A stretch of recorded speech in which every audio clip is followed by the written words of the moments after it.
Bueno, buenos días a todos, queridos directivos y docentes que han venido de distintos lugares del país para este curso de rectores. Y ciertamente que la presencia de todos ustedes indica, es signo de un interés, de un deseo de educar y de mejorar, de reflexionar, de crecer en esta vocación tan fundamental que es ser educadores y ser docentes, ¿no?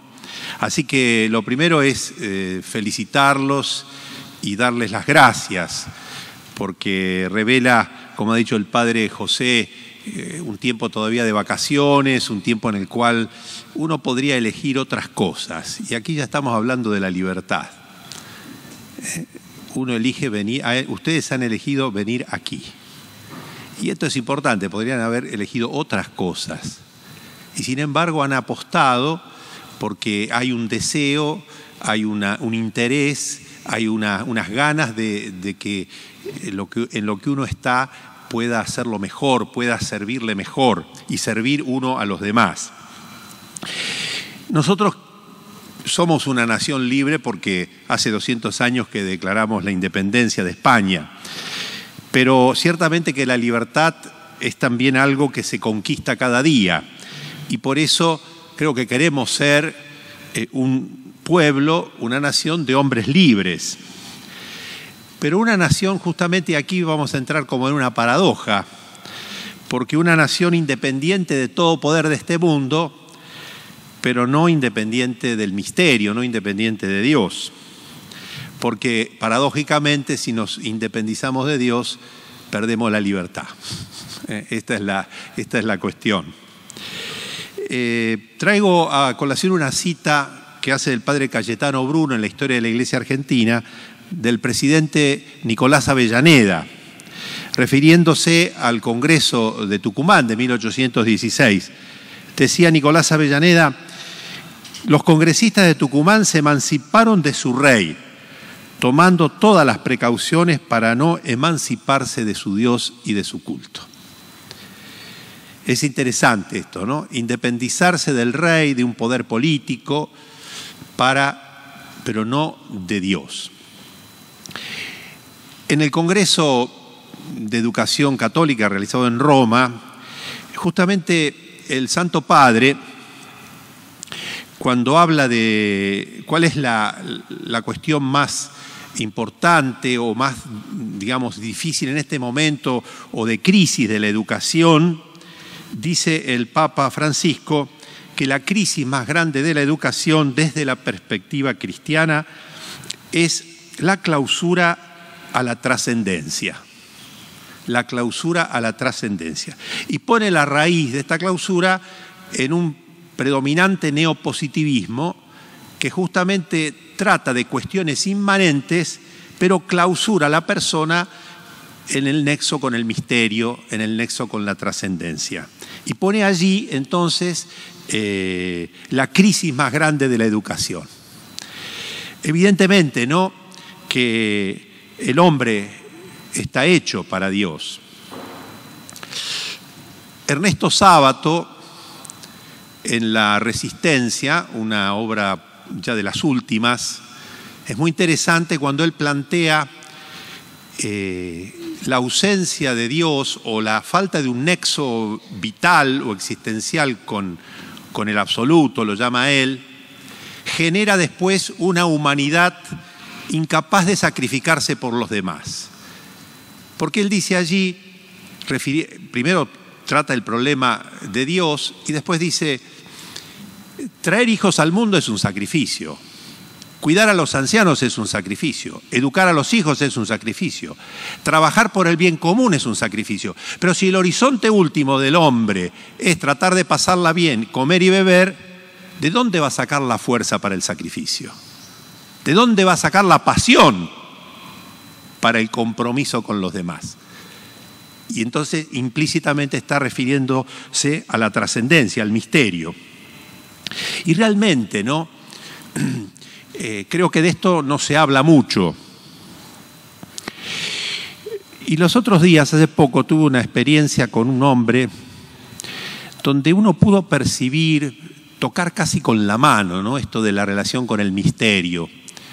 Me encontré en una visita pastoral en una parroquia de Rosario con un hombre que hace educación informal, no formal, ¿no?, porque va a la parroquia junto a un grupo de chicos, es el experto en tema de diseño gráfico y les ayuda, los junta a preadolescentes y a adolescentes a hacer un boletín, etcétera, y usar estas técnicas de comunicación.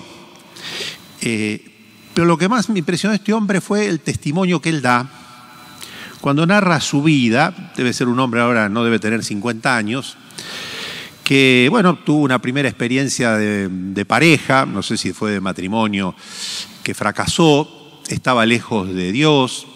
Después conoce una mujer que fue como el amor de su vida. Y ella era creyente y por lo tanto lo acercó a la iglesia y se casaron por la iglesia. Iba contando esto, pero después esta relación habrá durado unos 7 años, porque a ella le nació un cáncer.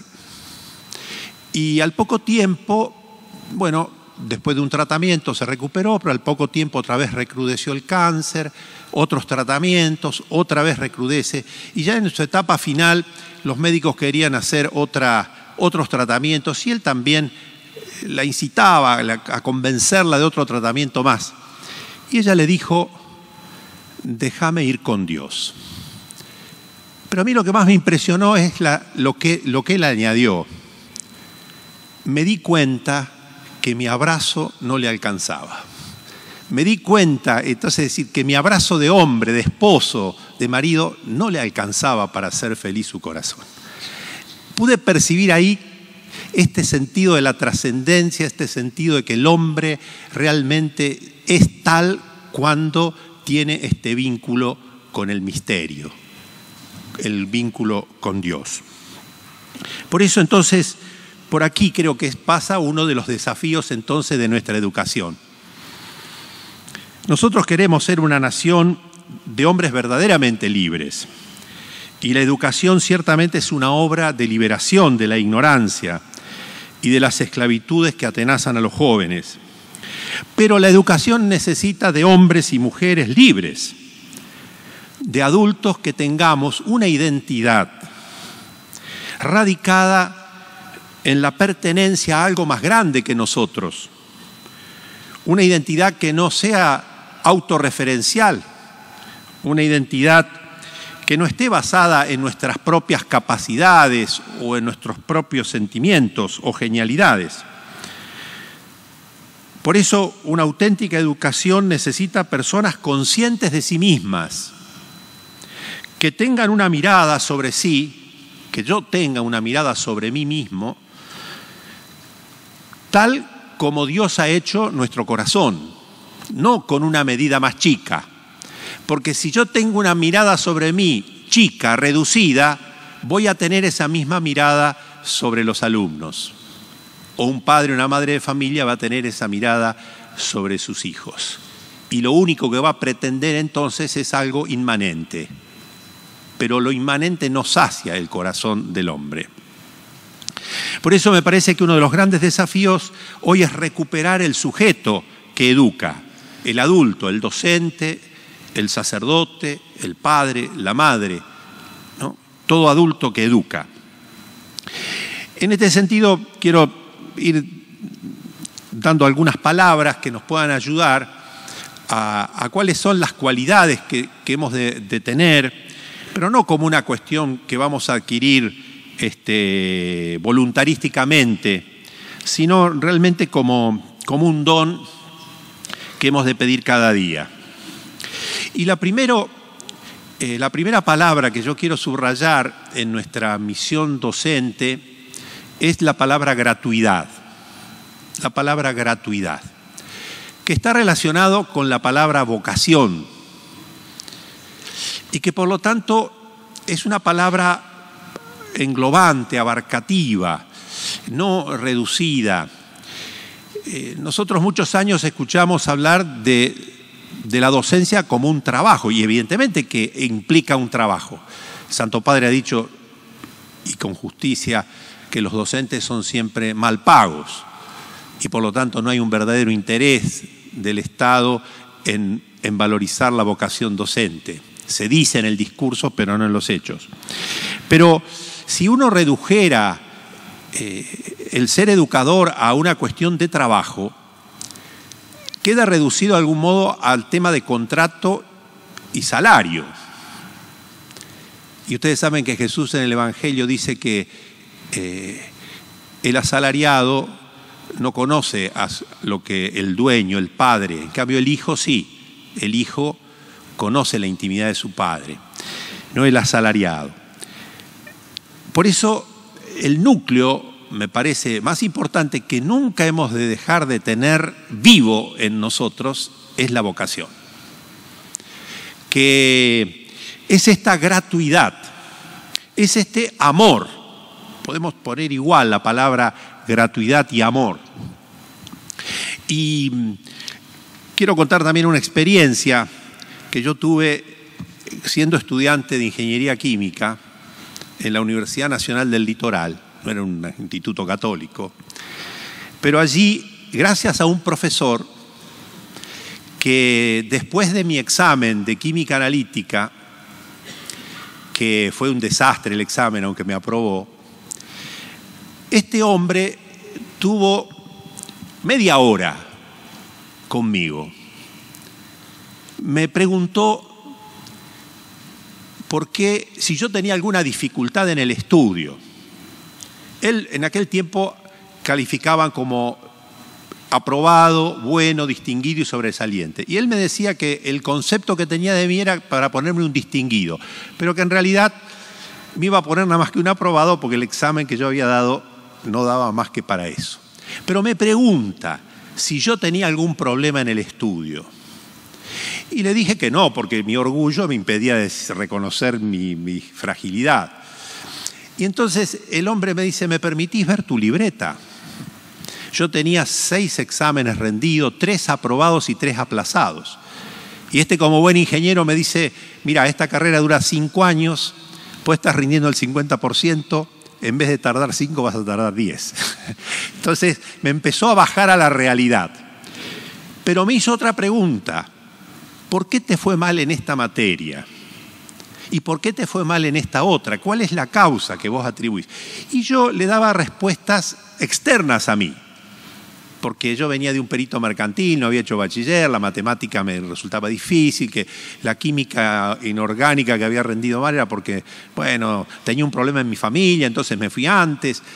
Y me dice, mirá, generalmente los fracasos los atribuimos a causas exteriores a nosotros y tienen causas interiores.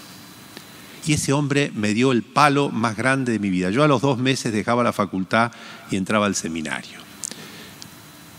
Porque en realidad el problema mío era que yo no le decía que sí a Dios. Y entonces eso me perturbaba toda la posibilidad de estudio. Bueno, este hombre, que además era un muy buen profesor en su asignatura, que era la química analítica, en ese diálogo, hoy, con los años transcurridos, lo recuerdo y digo, en ese instante, ese hombre manifestó su talla de educador. No tenía obligación, porque el contrato de su trabajo terminaba cuando me ponía la nota y me decía hasta luego. Pero esa gratuidad que no se paga con nada de este mundo, tiene que ser siempre el núcleo, tiene que ser siempre el fuego que alimenta nuestra pasión de educadores. El Congreso de Educación Católica de Roma se llamaba eso, educar hoy y mañana, una pasión que siempre se renueva. Es el tema entonces de la gratuidad, es el tema del amor en definitiva, ¿no? Benedicto XVI decía que el primer paso pedagógico es siempre el amor, porque un niño y un joven deben experimentar frente a su docente el mismo amor que experimenta o debería experimentar frente a su familia, en su familia. Porque en la familia el niño es recibido como tal, no por una cuestión de cualidades físicas o de cualidades psíquicas o de cuestiones incluso éticas. Porque una familia, un hijo es recibido y aceptado tal como es, no como uno quisiera que fuera, o por lo menos así debería ser. Entonces el niño, el joven debe experimentar esto de su docente, de alguien que quiera su bien, de alguien que sepa, que el niño, el joven experimente que su docente lo ama, que quiere su bien, que ama su destino, que quiere su felicidad. Porque solo eso abre la puerta del corazón. El Papa Francisco, justamente recordando su historia en una carta que se consigue en internet, está la carta es escrita en 1980 y pico por el padre Bergoglio al padre Bruno, y dice así en uno de los párrafos, refiriéndose a su experiencia como alumno en la escuela salesiana: ¿cómo manejaban la crisis nuestros educadores? Nos hacían sentir que podíamos confiar, que nos querían, sabían escuchar, nos daban buenos consejos oportunos. Entonces, esta sería la primera palabra que hemos de subrayar: gratuidad o amor, vocación por amor. O sea, en definitiva, el alumno necesita ser amado. Solo quien es amado puede amar. Solo quien se siente amado puede abrir su corazón y confiar su interior, sus dramas, sus dudas, sus temores. Entonces, esta sería la primera palabra que hemos de tener siempre presente y grabada y viva en nuestro corazón, si queremos realmente ser educadores verdaderos, pero a su vez también apasionados y gente contenta y feliz de lo que hace, ¿no? La otra palabra que está íntimamente vinculada a esta es la escucha, la capacidad de escucha, que es también ciertamente, creo que hay uno de los temas de las charlas que se van a dar sobre el tema de la escucha. Bueno, este hombre me escuchó a mí. Me preguntó y dispuso parte de su tiempo para interiorizarse de mi problema. Entonces, pero claro, la educación sabemos que es un encuentro de libertades. Y entonces, por ello implica entrar en relación con el otro para saberlo escuchar. Esta es nuestra gran posibilidad, el gran recurso que tenemos como docentes. Pero es verdad también que escuchar al otro no es fácil y exige una energía que se debe renovar cada día. Escuchar al otro significa también aceptar la dificultad de quien no quiere hablar, de quien rechaza expresarse, de quien tiene miedo de revelarse y de manifestarse. Estas dificultades son las más de las veces de aquellos que no se sienten amados, entendidos o valorizados. Desde este punto de vista, como hemos dicho al principio, esta tarea de escuchar al otro es realmente una tarea gratuita, pues se trata de renovar cada día la energía con la cual se entra en el aula, de apostar a la positividad de la propia tarea, a la positividad de los alumnos con los que uno se encuentra y aún sobre la positividad del cansancio o la fatiga que implica aún prescindir de los resultados de esa escucha. Yo con este hombre nunca lo pude volver a ver. Así que él no sabe de esto que me pasó a mí. Pero sin embargo es un hombre que yo siempre recuerdo en la oración porque fue el docente que marcó un cambio significativo, decisivo en mi vida. Él no sabe del resultado de su escucha, pero su escucha y su interesarse por mí tuvo su efecto. Fue muy fecunda en su vida, en mi vida.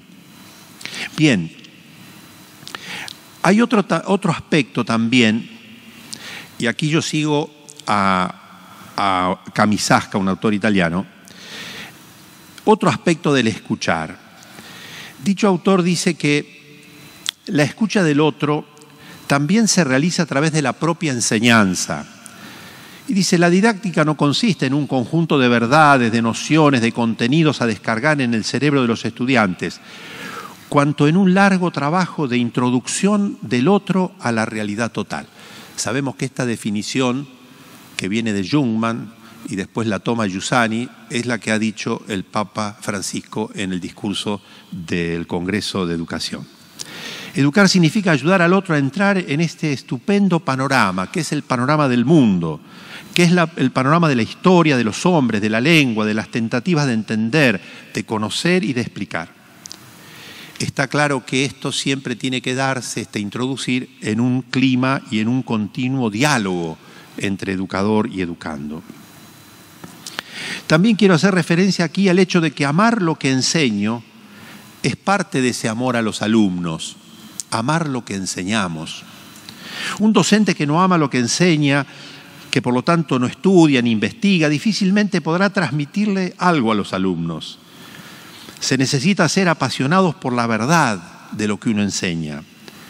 Esto es profundamente educativo, no tanto por los contenidos, porque hoy muchos de los contenidos o de las nociones o de los conceptos los podemos tomar de internet o de algún texto, sino por la pasión por la verdad del que enseña. Es esa pasión lo que puede hacer despertar en el joven el estupor por lo que enseña y de allí introducirlo en la aventura del conocimiento, en la aventura de encontrar el significado de la realidad. El escritor francés Jean Guitton decía: descendamos dentro de nosotros y notaremos que el gozo que experimentamos en nuestra edad madura, en el campo de las letras o de las artes, deriva del hecho de que en el pasado un maestro ha levantado en alguna parte el velo de la costumbre, comunicándonos una admiración que él alimentaba, siempre nueva en su corazón. No era tanto que nos instruyese en lo que nos enseñaba, porque esas cosas podríamos haberlas aprendido en rigor en los libros, pero nos hizo penetrar en su propia emoción. Sería imposible decir cómo. Es la admiración y la pasión por lo que se enseña lo que puede también despertar el interés de los jóvenes. La tercera palabra que quiero compartir con ustedes es la verdad sobre la vida. El Papa Benedicto decía en ese discurso que además el niño, de estar necesitado de amor, ya en un niño pequeño se manifiesta el gran deseo de saber y comprender, que se manifiesta en sus continuas preguntas y petición de explicaciones. Y el Papa decía: sería muy pobre la educación que se limitara a dar nociones e informaciones, dejando a un lado la gran pregunta acerca de la verdad, sobre todo acerca de la verdad que puede guiar la vida. En este sentido, el educador es un adulto que encarna una propuesta, una hipótesis explicativa de la realidad. Y esto tiene que ver totalmente con nuestra vocación de educadores cristianos, de educadores católicos, que proponemos un camino de introducción a la realidad que tiene este componente de la fe, que tiene este componente de nuestro seguir a Cristo, aquel por quien y para quien fueron hechas todas las cosas, y por lo tanto todo tiene que ver con Él. Y entonces es esto esencial, o en otros términos lo podemos decir, es la propuesta de una tradición. Nosotros hemos recibido un tesoro, nosotros tenemos una herencia impresionante, la mejor herencia, porque si Cristo es de verdad el Hijo de Dios y el Salvador del mundo, y todo lo que nace de Él ciertamente es para el favor del hombre, entonces tenemos realmente el tesoro más precioso para comunicar. Pero hemos de comunicar esta propuesta, que es una propuesta unitaria.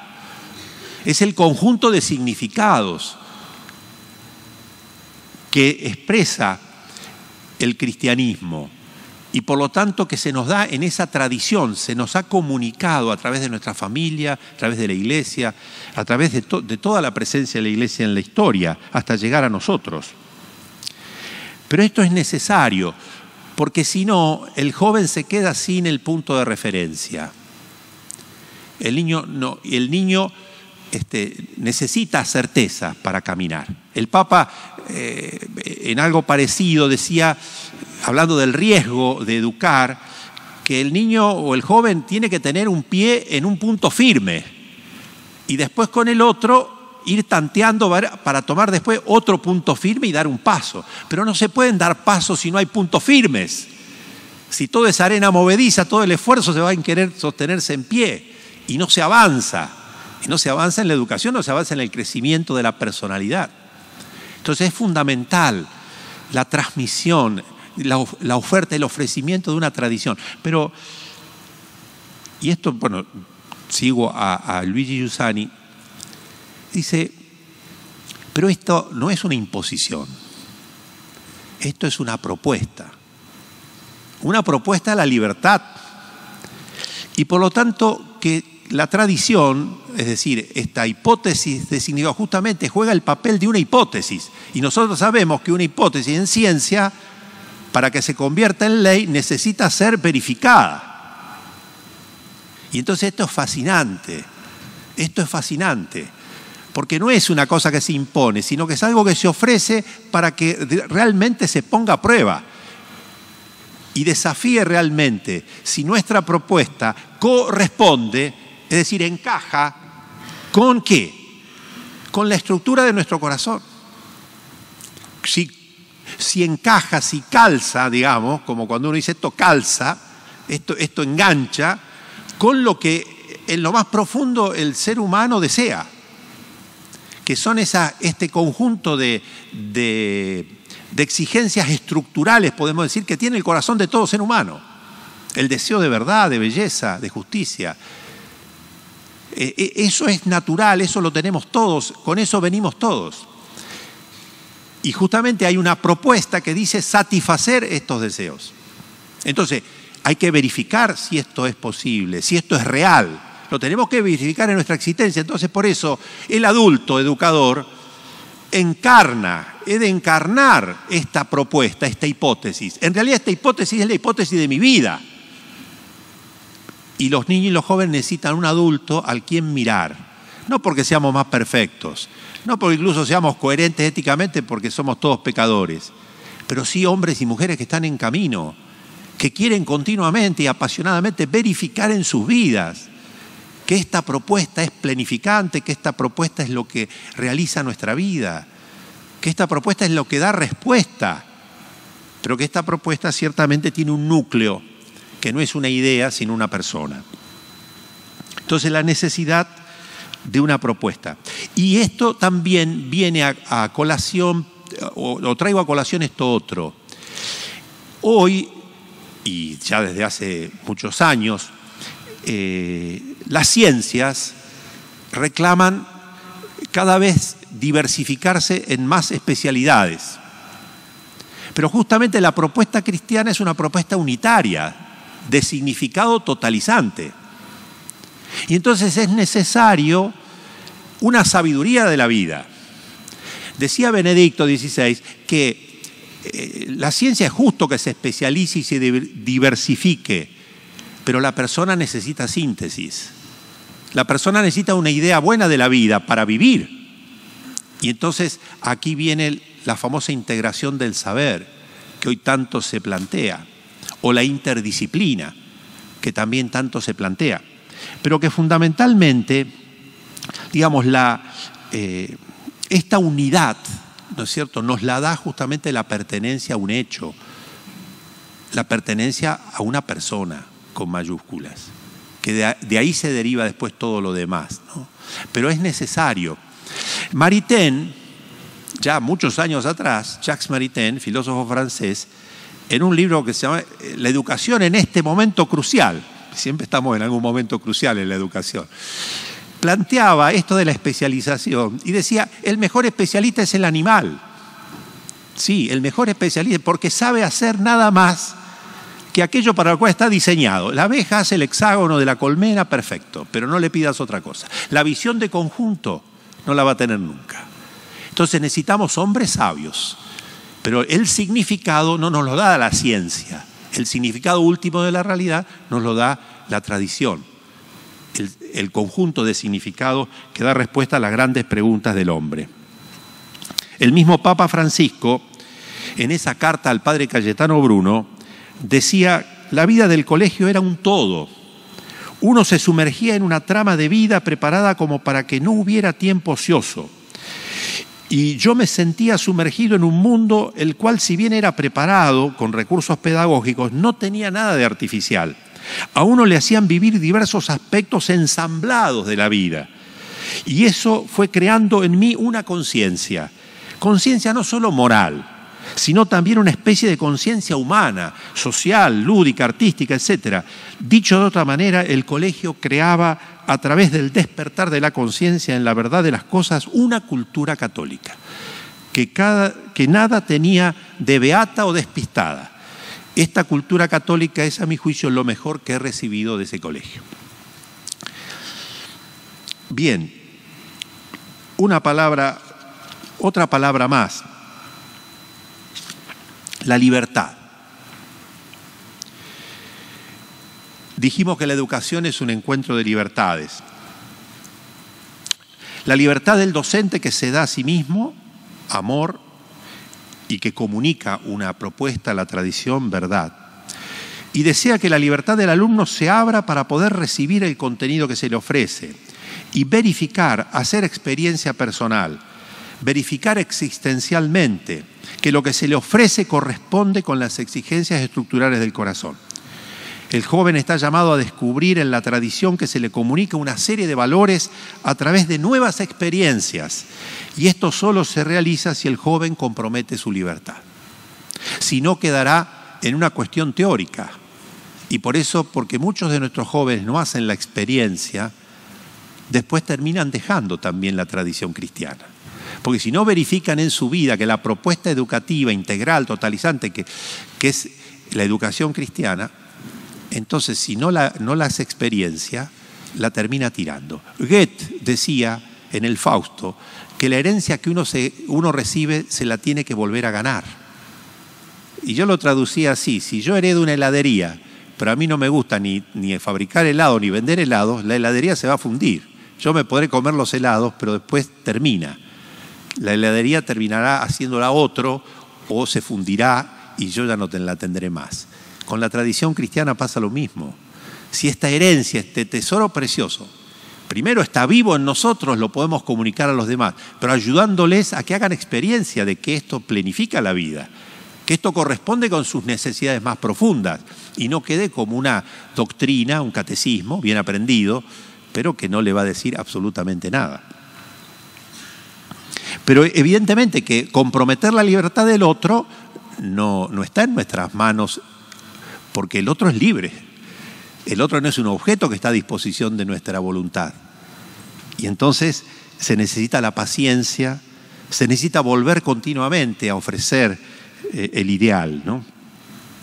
Y que el joven pueda hacer experiencia. Y esta experiencia ciertamente tiene algunas condiciones. Entre ellas es que la propuesta educativa cristiana tiene que ponerse en juego en el ambiente donde los jóvenes viven. Miren, tuve la experiencia, y por eso estoy insistiendo mucho en mi arquidiócesis, lo cuento no por decir algo negativo, pero sí como ejemplificativo para esto de comprometer a los jóvenes en la experiencia. Llego a una escuela nuestra, hay una exposición de distintas materias, de historia, de sociales, de geografía, de economía, etc. Y un stand del centro de estudiantes del colegio parroquial. ¿Cuál es el símbolo del centro de estudiantes del colegio parroquial? Es este. Y yo le digo al chico: así me recibís con el puño cerrado. Actitud cristiana sería la mano tendida y abierta, ¿no? No es un símbolo cristiano, ¿no? Claro, después me doy cuenta que este muchacho, un joven sano, ¿no? Porque uno se da cuenta que el chico...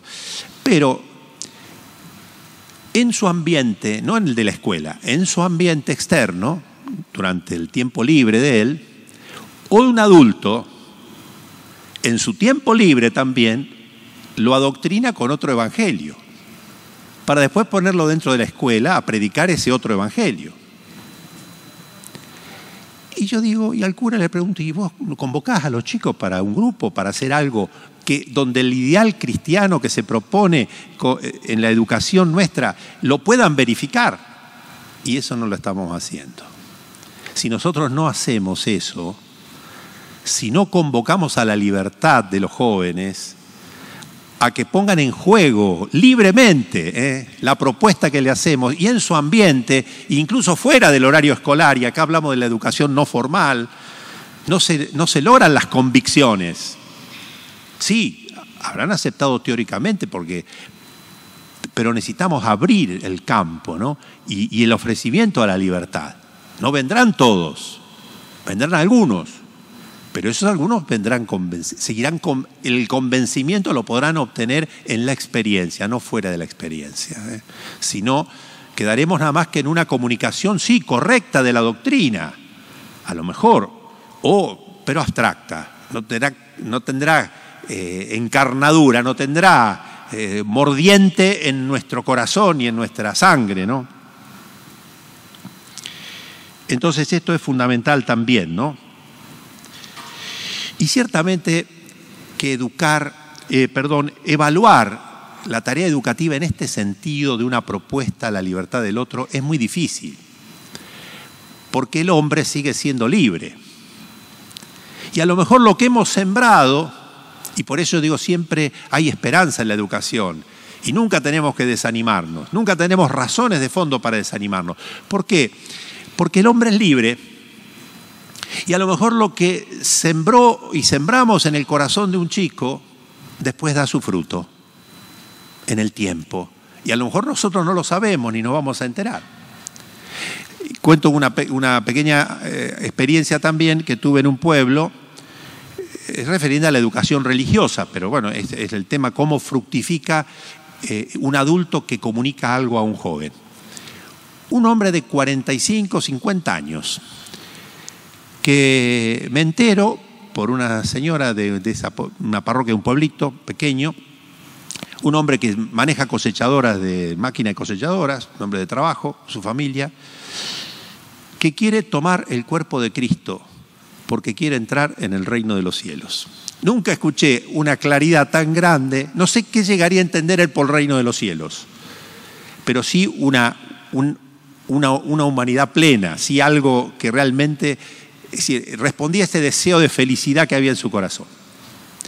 Y le pregunto a este hombre, ¿y por qué se te ocurre a vos querer tomar la comunión, el cuerpo de Cristo, para entrar ahora, a esta edad? Cuando yo tenía 15 años, iba a un campo a trabajar. Y el dueño del campo me decía, si vos querés entrar en el reino de los cielos, tenés que tomar el cuerpo de Cristo. Que este hombre no era un educador en el sentido formal, pero era alguien que comunicó algo. Este hombre no era ni docente, ni estaba en ningún grupo parroquial, era un hombre católico que iba a misa, un hombre más bien sin ninguna trascendencia aparentemente. Pero esa palabra que sembró en el corazón de ese joven, 35, 40 años después estaba dando fruto. Por eso es difícil evaluar la educación. El hombre sigue siendo libre. Y esto es maravilloso también, es fascinante, ¿no? Por eso nosotros proponemos y damos las razones y un método para que el joven pueda experimentar y pueda realmente valorizar en algún momento del camino que esto que se le propuso tiene que ver con su deseo de verdad y de felicidad. Y la última palabra es la palabra autoridad. Esta palabra entre nosotros ha quedado muy, desde el autoritarismo de las dictaduras, etcétera, autoridad. Sin embargo, sabemos que autoridad viene del latín augere, que quiere decir hacer crecer. Entonces, ¿qué sentido de autoridad? Sí, necesitamos los docentes volver a ser autoridad. Pero no porque me lo dé el cargo o el título, sino una autoridad que nos tenemos que ganar día a día, por cómo estoy plantado frente a la vida, por cómo estoy caminando yo en la vida. Por eso el problema de educación es un problema de los adultos. Y que el joven necesita ver, descubrir un hombre, una mujer a quienes mirar y a quién seguir por lo que ofrece y por cómo está viviendo. Este sentido intrínseco de la autoridad, de alguien que está puesto para hacer crecer, ¿no? Esto creo que también es muy importante y fundamental, ¿no? Por eso hemos de encarnar nosotros, cada uno, la propuesta. Y cuando la encarnamos, tampoco nunca nos quedamos solos, porque siempre entonces empezamos a compartir con otros y procuramos reflexionar siempre, pensando la educación, la escuela, para cada vez brindarnos más y poder ofrecer adecuadamente este camino de liberación que es la educación, ¿no? Bien, no quiero seguir más, termino con la conclusión. Y yo hacía estas preguntas. ¿Cómo permanecer de pie y no sucumbir en el intento? ¿Cómo entregarnos a esta vocación sin desilusionarnos, sin caer en el escepticismo frente a veces los pocos resultados o a las dificultades del sistema, que son muchas, o frente a los desengaños respecto de compañeros de trabajo o de los directivos, o del representante legal, o del cura párroco, del superior de la congregación, no sé, pongamos quienes queramos aquí? ¿Cómo mantener la frescura de los inicios? ¿Cómo hacer que cada día que uno entre en el aula y lo haga con la misma esperanza, la misma ilusión y alegría del primer día? ¿Cómo mantener y acrecentar la pasión por educar?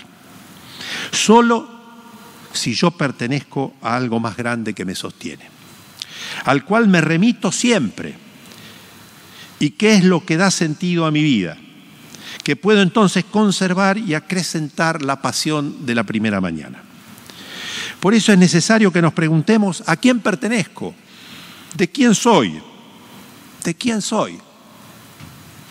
¿Soy de mí mismo, de mis sentimientos, de mis ideas, autorreferencial, de mis propias fuerzas? ¿Es esto suficiente?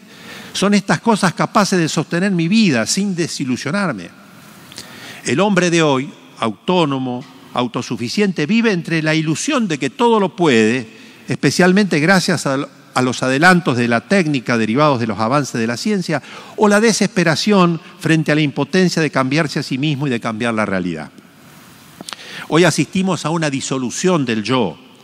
Por eso saber quién soy yo, de dónde vengo, para qué estoy y a dónde voy, para poder decir yo con propiedad, he de tener claro estas cosas: a quién pertenezco, de quién soy. ¿Cómo tener en claro esto en estos tiempos de incertidumbre? Vayamos a la experiencia. El yo, ¿cómo se despierta el yo? El yo se despierta siempre ante un tú. ¿Cómo sonríe un niño? ¿De dónde saca la capacidad de sonreír un niño? De la sonrisa de su mamá. No por sí mismo tiene capacidad de sonreír. Entonces, es siempre en la relación con otro. La aparición en el horizonte de la persona que buscaba, el amor entre un joven y una joven, hace despertar, hace aflorar todos los factores del yo, hace poner, digamos, en la superficie todo lo mejor que un joven puede tener. Por eso es en un encuentro con un tú donde nuestro yo renace, emergen estos factores constitutivos y se esclarece, encuentra fortaleza y sostén. Por eso no es en una idea, no es en un sentimiento, no es en un esfuerzo moral o ético del deber por el deber que tuvimos tanto tiempo, sino encontrar a alguien que hace emerger mi persona y le da un horizonte nuevo a mi vida. Y entonces comienza todo a ser distinto. El ejemplo más claro es el enamoramiento. Cuando un muchacho anda perdido, encuentra a la chica que anhelaba, despierta una esperanza en él, despierta una promesa de felicidad, comienza a girar su vida en torno a esa chica y deja cantidad de cosas que de otro modo nunca podría dejar. Vicios o cosas que, porque esa fuerza tiene un atractivo vencedor. Tiene un atractivo vencedor. Nuestro yo de educadores, que no es distinto ni separado de nuestro yo humano, renace también en un encuentro con alguien que nos abre el horizonte de la existencia y nos anime a seguirle. Hace 2000 años, dos muchachos de Galilea, Juan y Andrés, llenos de curiosidad y deseo, siguieron la indicación de Juan el Bautista. Ese es el Cordero de Dios. Lo siguieron y se encontraron con Jesús. Ese encuentro llenó para siempre sus vidas y a él no lo dejaron más quedaron fascinados y llenos de estupor ante la excepcionalidad de quien les hablaba, ante el modo como los trataba, correspondiendo al hambre y sed de vida que había en sus corazones. Lo siguieron, y a medida que lo iban conociendo, su asombro aumentaba, y cada día se iba consolidando en ellos la intuición original que el primer encuentro había despertado. Se hicieron sus discípulos, pues Él era la respuesta a las exigencias de su corazón y no los defraudó. Queridos docentes, en el mundo en que vivimos, en medio de la situación cultural de confusión, para poder ser verdaderos educadores que vivan su vocación con gratuidad, en la escucha y acogida de los alumnos, ofreciendo una propuesta que ustedes mismos, que nosotros mismos encarnemos en la vida y ejerciendo ese sentido verdadero de la autoridad que suscita y respeta la libertad, necesitamos ser de verdad hombres, y para ello es necesario este encuentro con alguien más grande. Yo les auguro que este encuentro con el único que puede sostener de verdad nuestra vida, y que ese encuentro hoy lo puedan tener y vivir en su cuerpo, que es la Iglesia. Yo creo que seremos así de verdad hombres y mujeres libres, y aportaremos, encarnándola en nuestras vidas, la propuesta educativa cristiana, el más genuino y precioso aporte que podemos dar para una sociedad nueva, para una patria verdaderamente libre. Se nos ha dado la herencia cristiana, que la tenemos que volver a ganar cada día para poder comunicarla a las nuevas generaciones. Y de esta misión, como cristianos, no nos es lícito desertar. Muchas gracias.